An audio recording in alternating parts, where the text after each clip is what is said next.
Okay, we're Well, back. Rodney, Josh Smith, how are you, man? I'm good, dude. I'm good. Nice Look at to that. hear your voice again. You too. Look at that podcast, Michael. You're such a professional. Yeah, man. I don't fuck around. Um, it's good watching Tom. Yeah, of Good to see the course. boy. He's always Couldn't got good stuff to say. couldn't do a charity event without Tom. He's always I, down for the cause. So I feel like you could have chatted for like another 2 hours. yeah, there's a few guests where I was like, I wish this wasn't 15 minutes, but it's Yeah, okay.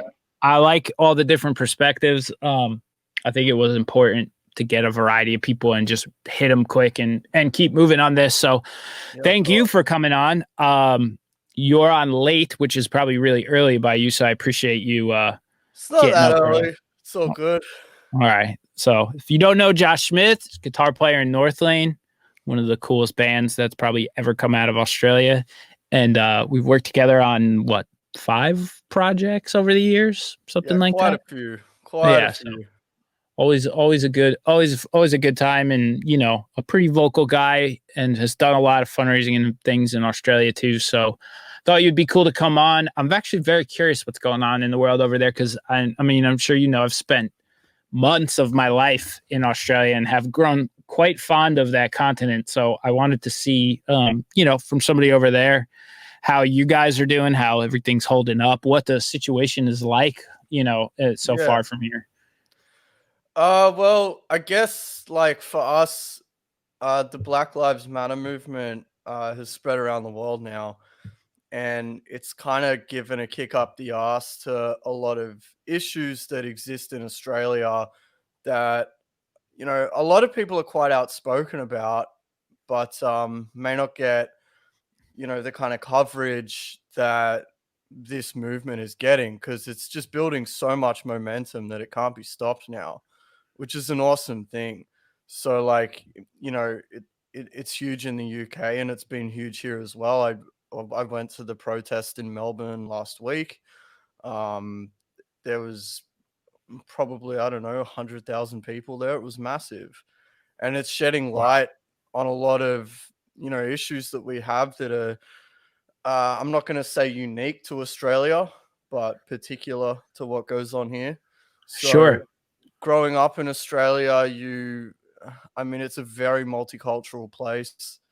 You grow up with people from all around the world, not just like one or two places.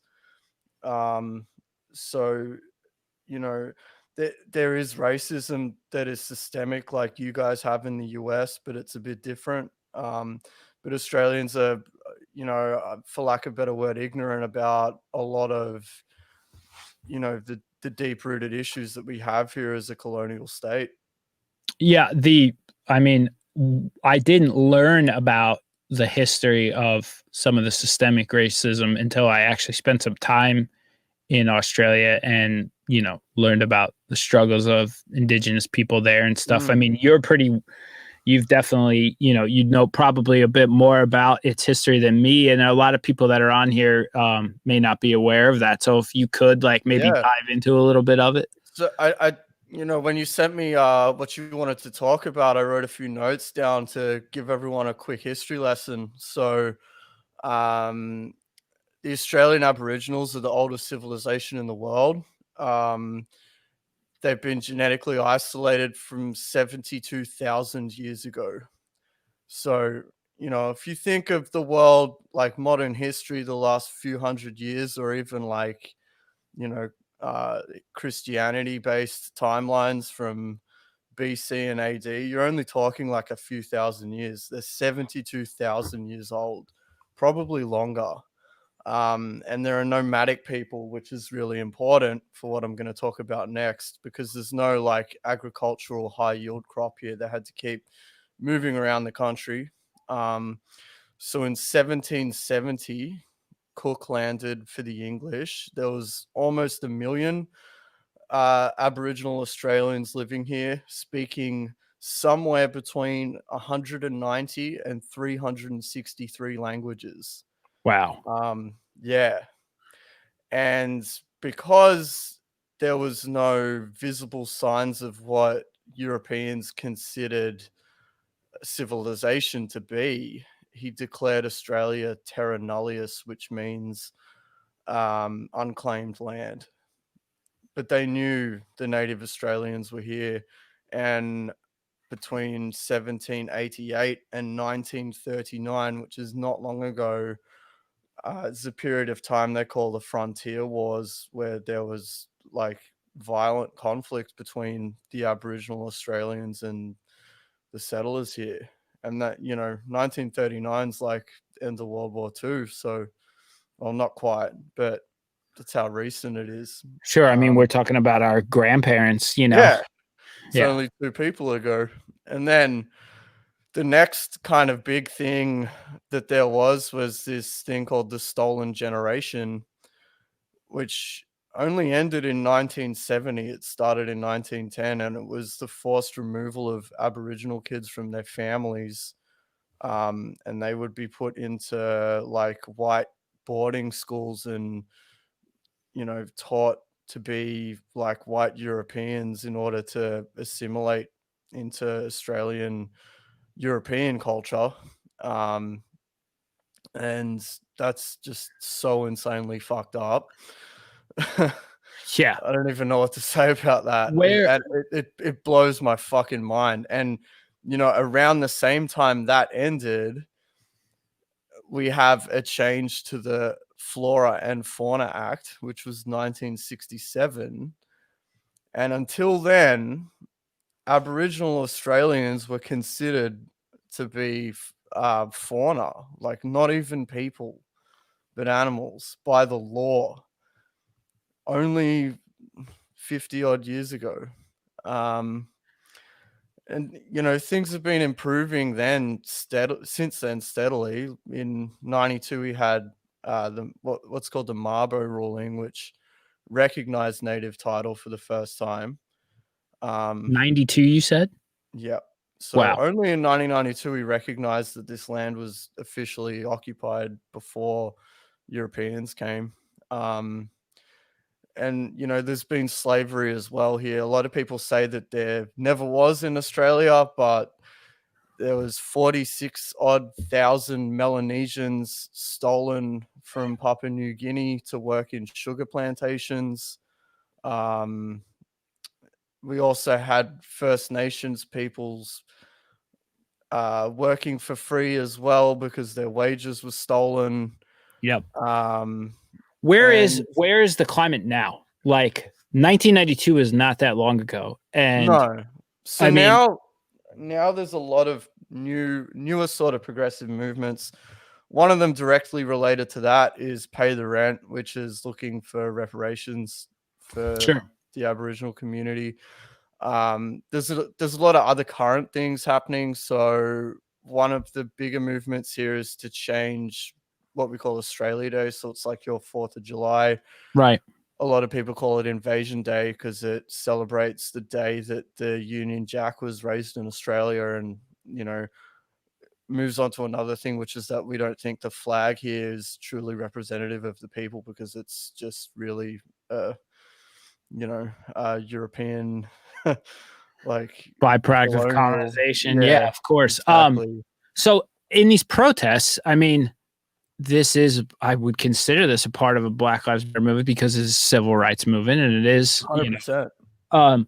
what I mean, is this being addressed? Like it's wild how neglectful Australia has been to these people for so long, up until recent. I mean, for perspective, we talked about 1992 before. That's the year Cop Killer came out, and it's like that, America is in a bad spot, and there's a tremendous amount of race issues here, but that's where we were at in 1992, and that's where compared to where you were at, you allowed them to recognize that they existed in 1992.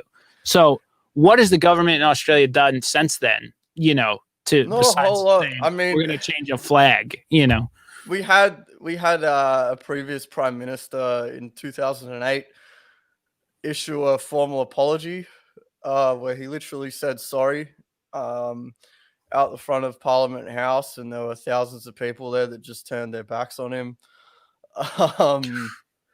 We have so many problems. Like, 432 deaths in custody, which is one of the biggest talking points about the Black Lives Matter movement here that have been unpunished. So 432 in recent time, Indigenous Australians have died in incarceration, and nothing was done about it.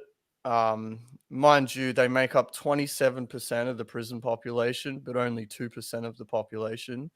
And half of Indigenous men in their lifetime will be charged by police.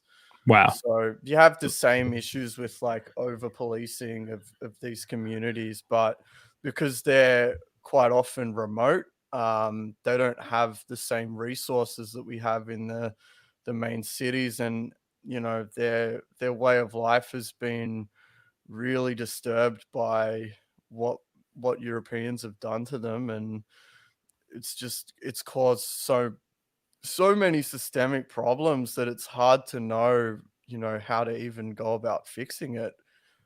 I think Yeah, acknowledgement's the first step, but I you do know, think the country has neglected it for a little too long, yeah, obviously, far too long.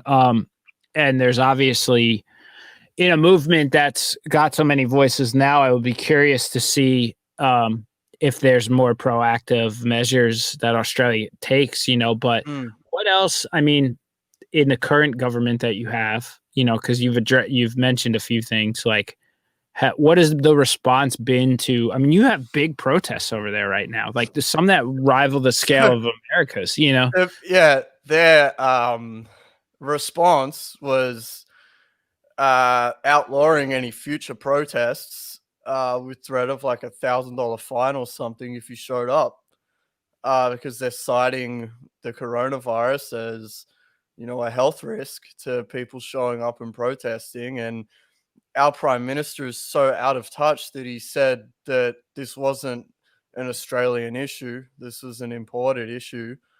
And he also said that there's never been slavery in Australia. So that's what we're working with here.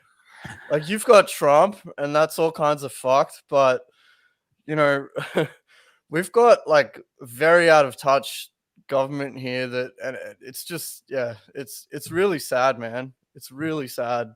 I'm sorry that I put you through this wave It's of fine. sadness on this when we could have gotten into a few things, but I did feel like it was important to acknowledge um, because you are pretty well informed on what's going on in Australia. And I guarantee you a lot of people in America don't even realize how No, they fucked won't. this is over there. And, you Like, know, we have racism too, like anywhere else does, between, you know, different sects of our community. But what has happened to Indigenous Australia is just awful. And, yeah. you know, it's No, something that's been important to us since we started. Like, the first tour we ever went on, we donated money to get like instruments for people in remote communities, and we have to do our part. We have to pay the rent, as they say, and you know, if the government's not going to do it, we need to step in. so what has anything worked to move change forward? I'm looking, I mean, the reason why I ask is because I'm Yeah, looking to draw parallels from other countries' policy changes or decisions and how that kind of moves things positively. Like what has actually worked in Australia? I mean, that you could we think of in your yeah. lifetime. So one of the biggest initiatives was called Closing the Gap, which addressed the gap in education levels and income, because only about 60% of Indigenous Australians finish high school, which Wow. is a pretty awful statistic in, you know, one of the most developed countries in the world. And I believe that that initiative was pretty successful, but you know, in my recent memory, that's the only thing I can think of that was actually done by the government for the Indigenous Australians. Yeah, I Um, mean, we've conversated a lot today about social services, education, allocating more funding to make those resources more readily available in all communities too, especially low income communities. And that's, I think, what does level that playing field and give people from low income communities a more of a proper shot to escape them, to reach out levels of higher education, you know, mm, to build a family structure that is based on, you know, a higher, like a better educated family with access to more resources, you know. Yeah, And I but think, the thing to consider though is like what education should these people even be learning? Because, you know, like one of the other things is we just don't learn about the Aboriginal Australian culture enough. And you know, I think people deserve to know what's happened to, you know, in this country prior to colonial rule, and those lessons be taught, because it's just not, we don't learn about it enough, and it's really underrepresented. And I think that's why a lot of people are so ignorant about it, because they just don't know. yeah. And to be honest with you, I don't have the answers. It's honestly a dark spot in history. Yeah, And very. I wanted to, I mean, I know this is kind of a downer chat, but I do appreciate you shedding light on this. There are a lot of people that are watching this that probably had no idea about how No. this climate can exists in Australia, one of the most developed, you know, countries, continents in the world. And yeah, I've got to go do some other guests, so we have to have a happier conversation one of these days, Josh. Um, dude, this was tough to get through, and it was important though. So I know, you know, I put you, I threw you in the fire on this one, and I appreciate you being down to come on Fine, here man. and I speak I about hope this. what I said I hope what I said was helpful. I think things start with raising awareness that these problems exist, and I guarantee you, a lot of people in America have no idea. So, I mean, this is the start for maybe to raise some awareness over here. So, thank you for coming on here. I think Thank you, Will. you donated an awesome giveaway, so I do want to go over that. Courtesy of Northlane and Jackson Guitars, you can win a Jackson X Series Solus SL3X. This is not like a bullshit entry level guitar. This is actually a sick guitar. So I appreciate you coming through with something proper. And yeah, I mean, these Least are I can awesome. do, Will. These are awesome guitars. And I would be remiss not to, this is not to show John's donation also while we're I hope he washes the fucking thing. look at this thing. John Daly's Node Hat. He wore that for like 3 years on stage, maybe longer. It's the best, worst donation. Because it's such an awesome collectible, but it's special to him. disgusting.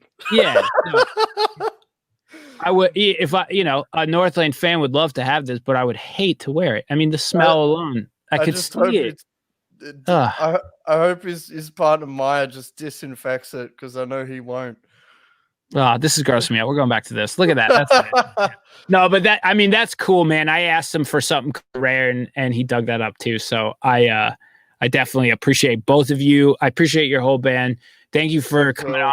I know this was some dark shit, but I thought it was necessary. And yeah, the next time I talk to you, I hope things are moving in a more positive direction, and we could have a nicer conversation, Josh. Thank you for giving me the chance to do it. I really appreciate it, because, you know, like you said, these issues aren't talked about in the global sense. So it's pretty awesome. So thank you. Yeah, I appreciate you, Josh. I'll talk to you soon, man. All right. Bye-bye. Have a good one. All right, soundring.live, a $10 charitable donation enters you into our giveaway raffle, where you can win one of over 100 items, including this awesome guitar and John's gross but rare hat, which is kind of cool, but also kind of gross. Please go donate. I'm tired of saying it, and I just want to raise as much money as we can. So, you know, let's support a cause here. All right, we've got one guest left. I'm going to take 2 minutes, and then I'll be right back with Amanda Leiberg, who is a clinical psychologist, which I'm a lot of this was based around communication. So I'm very excited to talk to someone who is a professional at communicating. So sit tight, and we'll be right back.